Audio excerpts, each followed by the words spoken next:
Hello everyone, मैं मिथुन सिंह स्वागत करता हूं आप सभी का। आशा करता हूं आप सभी बहुत अच्छे होंगे। बात करेंगे Vinoba Bhave BEd second semester के प्रीवियस क्वेश्चन पेपर की।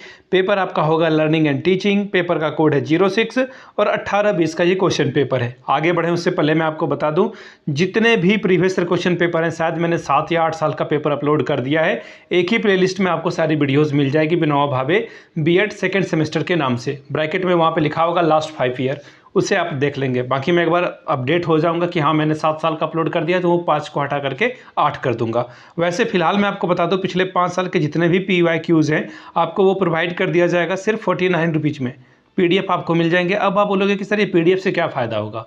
इस PDF को प्रिंट करा लें और घर पे 4-5 दफ़ा आप अपने आप को मॉक टेस्ट अगर दे लेते हो ना, तो एग्जामिनेशन में कभी भी आपको टाइम मैनेजमेंट की इशू नहीं आएगी, ना ही आपका कभी भी क्वेश्चन छूटेगा।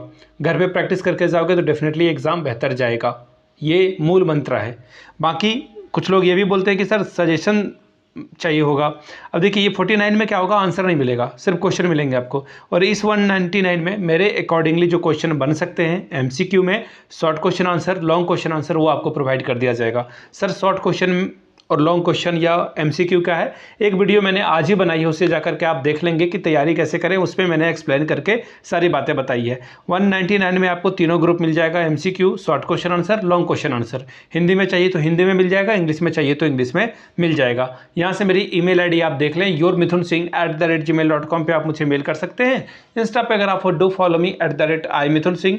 बाकी आप मुझे व्हाट्सअप कर सकते हैं 7979054474 पे। वहाँ पे आपको जो है सजेशन 199 में प्रोवाइड कर दिया जाएगा। याद रखिएगा 199 में 49 रुपीज़ का PYQ आपको फ्री ऑफ कॉस्ट अवेलेबल करा दिया जाएगा। तो चलिए देखते हैं 2018-20 के जो सेशन में क्वेश्चन पूछा गया था लर्निंग एंड टीचिंग का, वो आपके साथ में साझा करता हूँ, शेयर करता हूँ। ये रहा आपके सामने पेपर 18-20 का ये क्वेश्चन पेपर है। फुल मार्क्स 80 का 3 घंटे का वक्त आपको मिलता है, जिसमें याद रखिएगा पासिंग मार्क्स जो है 80 में जो है 36 यानी कि 36 नंबर लाना होगा to qualify this paper. Group A याद रखिएगा MCQ टाइप के सवाल हैं, कितने 10 सवाल पूछे जाएंगे और हर एक करेक्ट आंसर के लिए आपको 2-2 नंबर मिलेगा। पहला सवाल, psychology is the science of, यानी कि मनोविज्ञान। विज्ञान है किसका, ह्यूमन बीइंग का, यानी कि मानव का। दूसरा है एनिमल्स बिहेवियर, यानी कि पशु व्यवहार का। तीसरा है बिहेवियर का, या फिर एटीट्यूड यानी कि प्रवृत्ति का। तो देखिए साइकोलॉजी में हम लोग बिहेवियर को जो है फॉलो करते हैं, तो ऑप्शन नंबर 3 आपका सही हो जाएगा। आगे देखिए question number B, creativity is a counter part of, सृजनात्मकता प्रतिस्थानी है किसका है, इंटेलिजेंस का, पर्सनैलिटी का, इंटरेस्ट का, या फिर एप्टीट्यूड का, यानी कि बुद्धि का, व्यक्तित्व का, अभिरुचि का, या फिर अभिवृद्धि का। देखिए इंटरेस्ट तो होगा नहीं, पर्सनालिटी और इंटेलिजेंस में आपको दिखेगा, लेकिन इंटेलिजेंस सबसे बेहतर तरीके से इसे कॉम्प्लीमेंट करता है। अगला सवाल है, two factor theory was developed in. देखिए इस तरह के फैक्चुअल वाले सवाल जब आ जाएंगे तो आप फिर बहुत ज़्यादा कुछ कर नहीं पाओगे, अगर आपको याद नहीं है तो फिर आप फंस जाओगे वहाँ पे बुरी तरह। तो ये सब क्वेश्चन याद कर लीजिएगा। क्या है सवाल, two factor theory was developed in. Two factor theory जो है कब लाया गया या कब इसको जो है किया गया था। तो देखिए ये आपको 1940 में देखने को मिला था, या फिर 1960 में। एक सेकंड, दूसरा ऑप्शन है यहाँ पर। तीसरा ऑप्शन है 1904, 1960 या फिर 1940 में। सबसे पहले देखिए टू फैक्टर थ्योरी दिया किसने था, चार्ल्स स्पियरमैन ने। सवाल ये भी आ सकता है, इसको भी ध्यान में रखिएगा कि कौन किसने किया था। तो चार्ल्स स्पियरमैन के द्वारा जो है टू फैक्टर थ्योरी की बात की गई थी। ये एग्जाम में सवाल पूछा जा सकता है। अगर मैं बात करूं कब इन्होंने किया था, तो 1927 में, टू बी प्रिसाइज 1927 में इन्होंने जो है इसे इसके बारे में जो है अपनी बात रखी थी। अब ऑप्शन देखोगे तो आपको कहीं पे भी जो है 1927 नहीं दिखेगा, तो मान लिया गया था कब, 1940 में। आप यहाँ पे मिलता जुलता आंसर लगा सकते हो। बाकी आप गूगल खुद से कर लीजिए, आपको वहाँ पे इसके बारे में जानकारी मिल जाएगी। पता नहीं इन्होंने 1940 क्यों दे रखा है।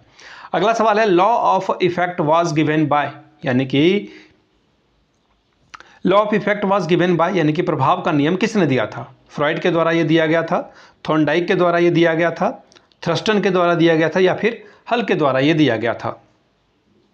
देखिए लॉ ऑफ इफेक्ट की अगर मैं बात करूं तो लॉ ऑफ इफेक्ट जो है ये दिया गया था थॉर्नडाइक के द्वारा। थॉर्नडाइक साहब के द्वारा ये बात कही गई थी, और भविष्य में जो है व्यवहार दोहराए जाने की संभावना बढ़ने को लेकर इन्होंने जो है बात की थी। ठीक है, बाकी एक अलग से MCQ की वीडियो आएगी, उसमें हम लोग डिटेल में जो है इसके बारे में डिस्कस करेंगे। अगला सवाल देखिए क्या है, learning is a behaviour which comes by. अधिगम एक व्यवहार है जो आता है, किससे आता है? प्रैक्टिस से आता है, इनहेरिटेंस यानी कि उत्तराधिकार से आता है, इनिटिएशन यानी कि अनुकरण से आता है, या फिर इफेक्ट से आता है। तो देखिए जो आपका ये लर्निंग है वो दो प्रोसेस से आता है, या तो एक्सपेरिमेंट आप कर लो, एक्सपीरियंस कर लो, या फिर प्रैक्टिस कर लो। तो यहाँ पे अगर आप देखोगे तो यहाँ पे ऑप्शन नंबर 1 दिखेगा, प्रैक्टिस। वैसे प्रैक्टिस को अच्छा नहीं माना जाता है, प्रैक्टिस नेगेटिव वर्ड है। चलिए आगे बढ़ेंगे अगले सवाल की ओर। अगला सवाल देखिए क्या है, development of creativity thinking begins at what stage? सृजनशील सोच का प्रारंभ कौन से स्तर से होता है? इन्फेंसी से, चाइल्डहुड से, एडोलेसेंस से, या फिर एडल्टहुड से? ठीक है, ये आपको बताना है। आगे मैं अलग से एक एमसीक्यू की वीडियो लाऊंगा जहां पे आपको सारे क्वेश्चंस करा दूंगा। Question number G, in emotional intelligence which will not be considered in component?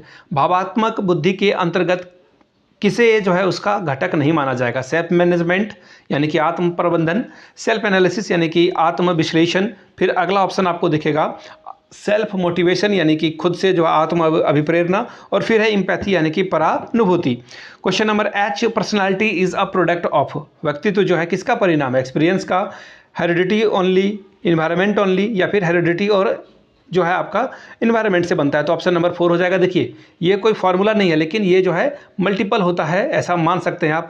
Heredity और इन्वायरमेंट के बीच यही रिलेशन होता है। अगला सवाल, which of the following concept of intelligence uses associative thinking? निम्नलिखित में से कौन सा बुद्धि का संप्रत्यय है? Academic intelligence, emotional intelligence, spiritual intelligence, या फिर न्यूमेरिकल इंटेलिजेंस? शैक्षिक बुद्धि, भावात्मक बुद्धि, आध्यात्मिक बुद्धि, या फिर संख्यात्मक बुद्धि?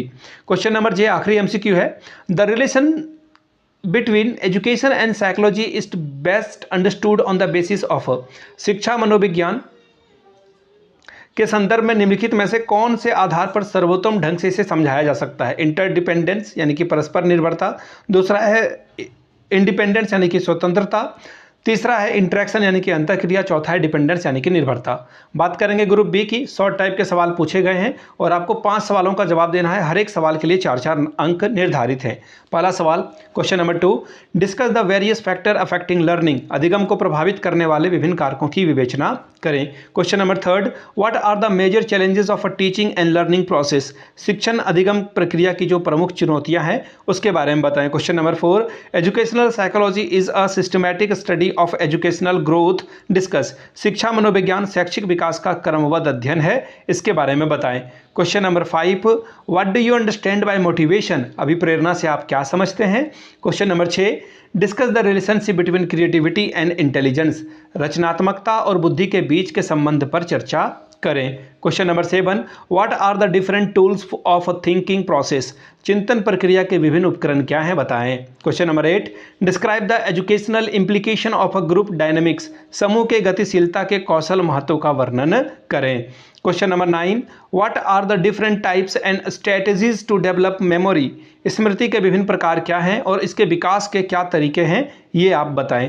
क्वेश्चन नंबर सी यानी कि ग्रुप में सी में आ चुके हैं हम लोग। यहाँ से जो है आपको 4 सवालों का आंसर करना है 10-10 नंबर के लिए। पहला सवाल है question number 10, define educational psychology? Discuss the scope of educational psychology? शिक्षा मनोविज्ञान को परिभाषित करें और शिक्षा मनोविज्ञान के क्षेत्र का वर्णन करें। Question number 11, critically examine the trial and error theory of learning and discuss its educational implication? अधिगम के प्रयास और त्रुटि सिद्धांत की आलोचनात्मक समीक्षा करें और इसके शैक्षिक निहितार्थ की विवेचना करें। Question number 12, what is personality? Discuss its various types of personality? व्यक्तित्व क्या है? व्यक्तित्व के विभिन्न प्रकार के इसके जो अलग अलग कंपोनेंट हैं या फिर वेरियस पार्ट हैं, टाइप्स हैं, उसको आपको डिस्कस करना था। Question number 13, what is the nature of intelligence? Discuss 2 factor theory of intelligence? बुद्धि का स्वरूप क्या है और बुद्धि के द्विखंडन सिद्धांत की व्याख्या स्पीयरमैन ने करी थी, उसके बारे में लिखना है। Question number 14, discuss the constructivist approach of learning by the approaches of learning by Vygotsky? Vygotsky के द्वारा प्रतिपादित अधिगम संरचनात्मक उपागम की विवेचना करें। Question number 15, define the concept of a teaching and describe its various phases in detail? शिक्षण के अवबोध को परिभाषित करें और इसके विभिन्न अवस्थाओं का विस्तार पूर्वक वर्णन करें। Question number 16, what is the skill of a teaching? How it differ from case teaching skills and specific teaching skill? शिक्षण कौशल क्या है? यह देखभाल शिक्षण कौशल और विशिष्ट शिक्षण कौशल से कैसे भिन्न है, इसके बारे में बताएं। आखिरी सवाल है, discuss the physical, psychological, academic learning environment to make inclusive classroom. समेकित कक्षा के निर्माण में भौतिक, मनोवैज्ञानिक, शैक्षिक अधिगम वातावरण की विवेचना करें। तो ये था Vinoba Bhave learning and teaching का पेपर 80 मार्क्स का। आपको मैं बता दूं पिछले 5 साल के जितने भी PYQs हैं आपका मेथड पेपर को भी जोड़ के वो 49 रुपीज़ में अवेलेबल करा दिया जाएगा। दूसरी बात 199 में आपको सजेशन प्रोवाइड कर दिया जाएगा। यहाँ से मेरी ईमेल आईडी आप देख लें, yourmithunsingh@gmail.com पे आप मुझे मेल कर सकते हैं। इंस्टा पे अगर आप डू फॉलो मी @imithunsingh। बाकी आप मुझे व्हाट्सअप कर सकते हैं 7979054474 पे। वीडियो को आपने यहाँ तक देखा, प्यार दिया, इसके लिए आप सभी का बहुत बहुत शुक्रिया। Have a good day.